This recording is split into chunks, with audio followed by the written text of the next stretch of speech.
أخواتي الكريمات، السلام عليكم ورحمة الله وبركاته. تحية لكم، نتمنى تكونوا بخير على خير بحوال جيدة. نتمنى الصحة والسلامة للجميع يا رب. مرحبا بكم مرة أخرى في هذا الخير وفي هذه البركة، والحمد لله دائما البركة والخير هي الأهم دائما. حتى الكلام الطيب والكلام الزوين كتكون فيه بركة والحمد لله. تحية لكم، التعاليق الجميلة ديالكم تحية لكم. صراحة ما عرفتش كيفاش نعبر على الحب ديالكم لينا، ولا الاهتمام ديالكم بكل ما هو بلدي كل ما هو طبيعي ولله الحمد. احنا دائما كنقول لكم ما حد المشاهدين ما سمحوا فينا، ما غاش نتخلاو عليكم ابدا. يعني هادشي كل شيء يعني من الحب ديالكم، التعاليق ديالكم، الكلمة الطيبة ديالكم، دعوات الخير ديالكم، حنا مستمرين ونتمنى باش دائما نبقاو يعني نحطوا كل ما في جهدنا، ودائما نكونوا بصحة جيدة باش نعطوا كل ما في جهدنا بإذن الله تعالى، ونهتموا بالصحة ديالنا وبالأسرة ديالنا كذلك. اليوم غادي نعطيكم واحد الوصفة اللي فعلا شحال هادي وانا نحاول باش نقربكم الاشياء الطبيعيه دائما، ونعرفكم على اشياء البلديه الحقيقيه. باقي الحمد لله عندنا اشياء بلديه كثيره، باقيه الاشياء البلديه كلها باقيه موجوده عندنا، غير هو كاين اشجار اخرى اللي هي مغيره كما كنسموها روميه. هاد الاشجار هادي كل شيء عارفها، يعني الناس تقريبا كل شيء عارف الاشجار الروميه وعارف الاشجار البلديه. احنا عندنا الناس عارفين هنايا الاشجار الروميه، عارفين الاشجار البلديه. فعلا الاشجار الروميه ما دخلتش عفوا بالنسبه للمنطقه هنايا في هذا الجنوب الشرقي كله. الاشجار الروميه ما دخلتش بكري، وهذا الشيء علاش الناس دائما ملي كيمشيو بواحد الشجره كيقولوا لوليداتهم هذه راها، يعني يجيبوا لهم شي شجره او شي عود من شي شجره، او المهم دائما كنسمعوا هذه راه شجره روميه او هذه راه فاكهه روميه يعني مغيره. هذا الشيء علاش معروف عندنا حنايا الاشياء الروميه من البلديه، وحتى في الحيوانات، حتى في البقر في الماعز في جميع الحيوانات، يعني كنشوفوا هذه راها روميه وهذه راها بلديه دائما هكا. حتى الاطفال الصغار يسولوا على هادشي وكيعرفوا هادشي الحمد لله. المهم والمشكل هو الناس في هذا الزمان هادي ملي كيقلدوا، هذا هو المشكل. التقليد هو اللي خرج على الوقت. يعني بعض الناس يجوا ناس من مدن أخرى أو من بلدان أخرى، وبالنسبة للتغذية ويعرفوهم على شي يعني حوايج مثلا بحال أنواع ديال الأطباق اللي هي ماشي في عاداتنا حنايا، ويعرفوهم عليها وبقاو يعني مستمرين عليها ويبقاو دائما كيديروها، وهي من مصادر كتيرة اللي كتجي من المحلات واللي كتجي يعني من مصادر اللي كتضر بالصحة. إذن هنايا نتمناو باش الناس يرجعوا للطبيعة ويرجعوا لكل ما هو بلدي، وحتى الأشجار يحافظوا الناس على الثقافة ديالهم وعلى زراعة الأشجار الطبيعية. هنا اليوم غادي نشوفوا واحد الخير، اللي واحد الكنز اللي هو الكيليتوس. والكيليتوس من أروع ما يكون بالنسبة لأصحاب الحساسية. عندنا حنايا واحد المستشفى هنايا في مدينة ورزازات، واحد المستشفى ديال أمراض الربو، أمراض الحساسية، أمراض يعني الضيقة. هندو كاين هاد المستشفى هذا داير به كلشي هاد الأشجار. هاد المستشفى كاين يعني قديم بزاف، وهاد الاشجار حتى هي بقات هكا سبحان الله العظيم بلديه اللي هي ديال الكيليتوس. وكنعرفوا بلي الكيليتوس مفيد لاصحاب الحساسيه والربو، والناس الاطفال اللي كيتخنقوا والاطفال اللي كتكون عندهم حساسيه.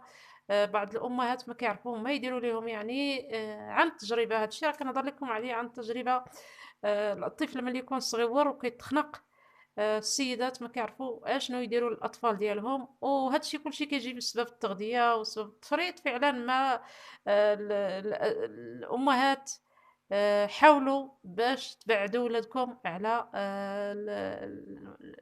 الاشياء الكيماويه، يعني قد ما غير اذا دوزتوا لهم وعطاكم طبيب شي دواء على بركه الله، ولكن بحال الادويه اللي كتشربوا في المنزل.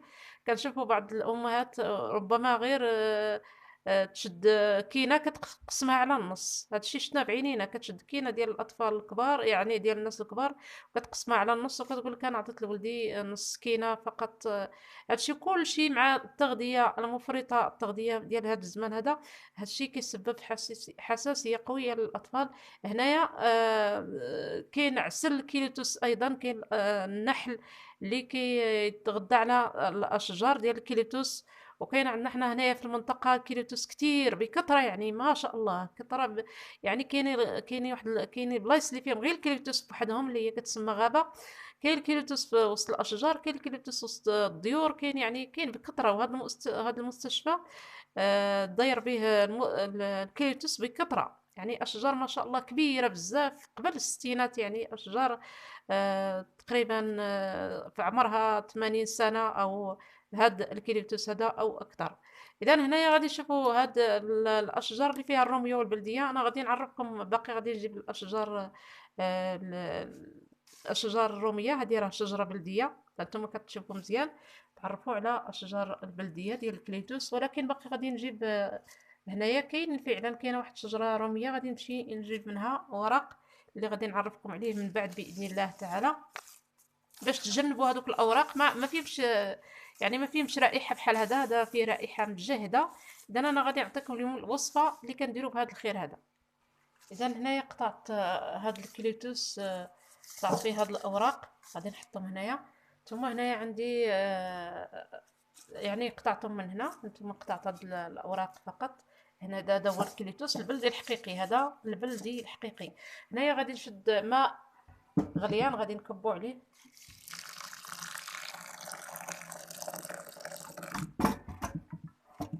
بعد ما كبيت عليه هاد الماء، الناس اللي عندهم نزله برديه، الناس اللي تصابوا بهذا الوباء، الناس اللي عندهم ربو الاطفال، هادو تشدوه غادي ديروه بخار على الوجه، هكا بخار على الوجه، او نديروه في البيت يعقم البيت. هكا نحطوه في المكان اللي حنا قاعدين فيه فوق الميده ونخلوه كيعقم البيت حتى الناس اللي مرض ما يعدو الناس الاخرين. اذا هنا غادي نشد ورقات جوج ثلاثة، هادو خصني ننظفهم شويه، خصهم يتصلوا بماء، هذا ماء غليان وغادي نزيد ننظفهم. اذا بعد ما نظفتهم هنا جوج ورقات غادي نحط ماء غليان مرة اخرى.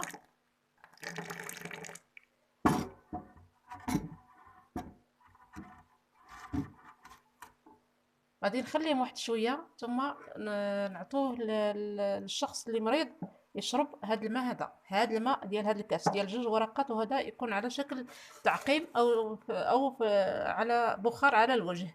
اذا هنايا ما نفرطوش في هذا الخير هذا اللي دائما كنشارك معكم، اللي هو التين معجون بالزعتر والثوم وبزيت الزيتون. هذا راه مخمر عندي سنتين. هذا هنايا في الباديه، انا راه في الباديه الان، هنايا مخمر سنتين. هنايا الزعتر كذلك ما نفرطوش فيه من بدايه فصل الخريف، وانا كنهز واحد شويه على هاد البركه هذه كنديرها في براد ديال الاتاي.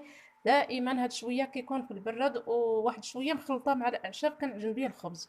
اذا هذه هي الوصفه ديال اليوم.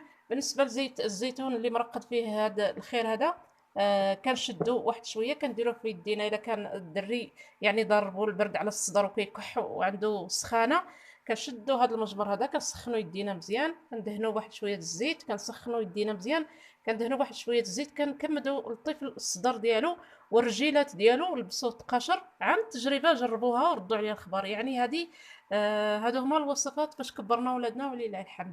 اذا نلقاكم على خير في كل فيديو، والسلام عليكم ورحمه الله وبركاته.